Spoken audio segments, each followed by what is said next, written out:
Hello friends मु रश्मि रेखा Lenka kitchen को आपण मानकु बहुत बहुत स्वागत। आज आमे कला चणारे चटपटा चाट बनैबा। तेबे चलंतु आउ डेरी न करिकी एबे आमे स्टार्ट करिबा आज रही मजेदार रेसिपीटी को। कला चना बा कला बुटर चाट बनिया पई एठी मु गोटे बाउल सिझा कला चना नेजी। प्रथमे मु गोटे कप कला चना को 6 रु 7 घंटा पर्यंत पानी रे भिजेकी रखिथिली। आपण चाहिले को ओवरनाइट मध्य पानी रे भिजेकी रखि परिबे। तापर सेथि मु एक्स्ट्रा पानी को बाहर कर देथिली। आ आवश्यक अनुसार किछि पानी हाफ चामच लूण देकी प्रेशर कुकर रखिकी मीडियम फ्लेम रे मु 4 रु 5टा हुइसिल देकी आकु भला भाबरे सिझेई नेजी। एठी मोर कला चना भला भाबरे सिझी जाईची। आ केमती हाथ रे मैश कले एटा पूरा भला भाबरे मैश हो जाउची। तो एटा एठी रेडी हो गला। तेबे चलंतु बाकी जिनस आमे सब देखि नबा। एबे आमे चाट पाई गोटे मसाला पेस्ट रेडी करिबा। सेथि पाई मु एठी गोटे बाउल रखिची। एथिरे आमे हाफ चामच धनिया पाउडर रखि दबा, हाफ चामच जीरा पाउडर,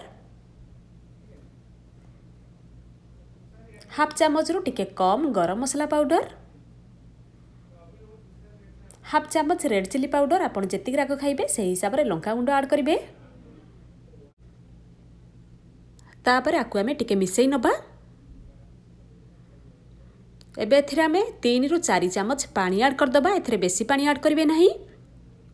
तापर आकु आमे भलो भाबरे मिक्स कर नबा।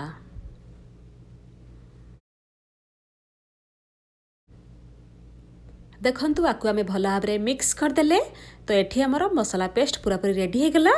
एबे आमे जिबा नेक्स्ट प्रोसेस को। एठी मु गोटे पैन रे 2 चामच तेल को देकी भला भाबरे गरम कर देची। तापर एथिरे आमे हाफ चामच जीरा को पके दबा। आ जीरा को टिके फुटिया पाई छाडी दबा। जीरा एठी भला भाबरे फुटी गलानी। तापर एथिरे आमे गोटे पिंच हेंगु को पके दबा।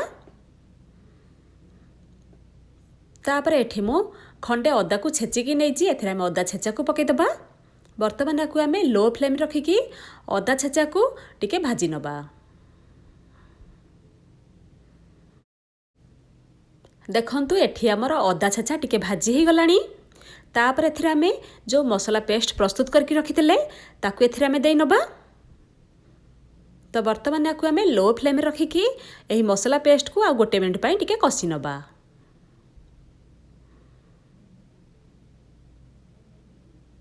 गोटे मिनिट पर एठी हमर मसाला भला भाबरे कसी हे गलानी। आ मसाला रु तेल पूरा अलगा हे गलानी।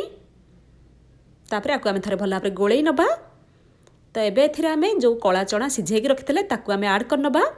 आकु एमती पूरा भला भाबरे छाणी देबे जेमती एथिरे किछि एक्स्ट्रा पानी नथिबो।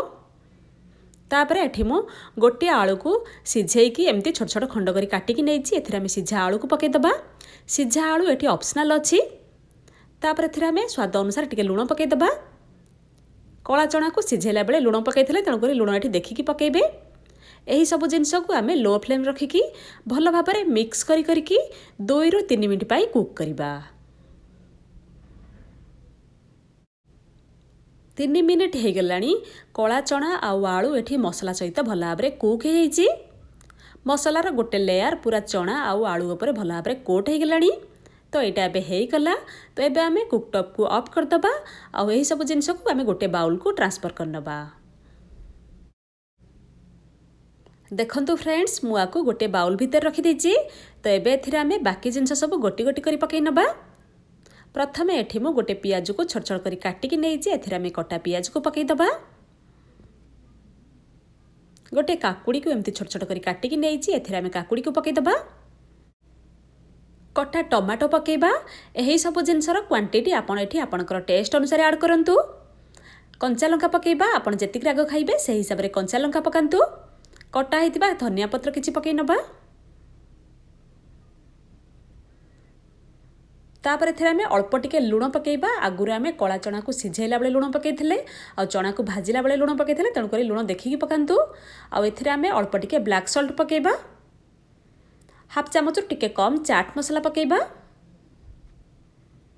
तापर एथिरे आमे भजा जीरा गुंड हाफ चामच टिके कम पकेबा। भजा लंका गुंड हाफ चामच टिके कम पकेबा। तापर एथिरे आमे फाळे लेंबुर रस को चिपुड़ी के पके दबा। एथिरे बहुत बढ़िया चटपटा टेस्ट आसीबो।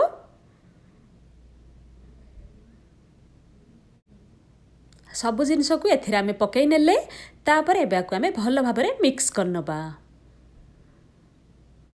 यही चटपटा चाट को खाइबा पई बहुत टेस्टी लगे।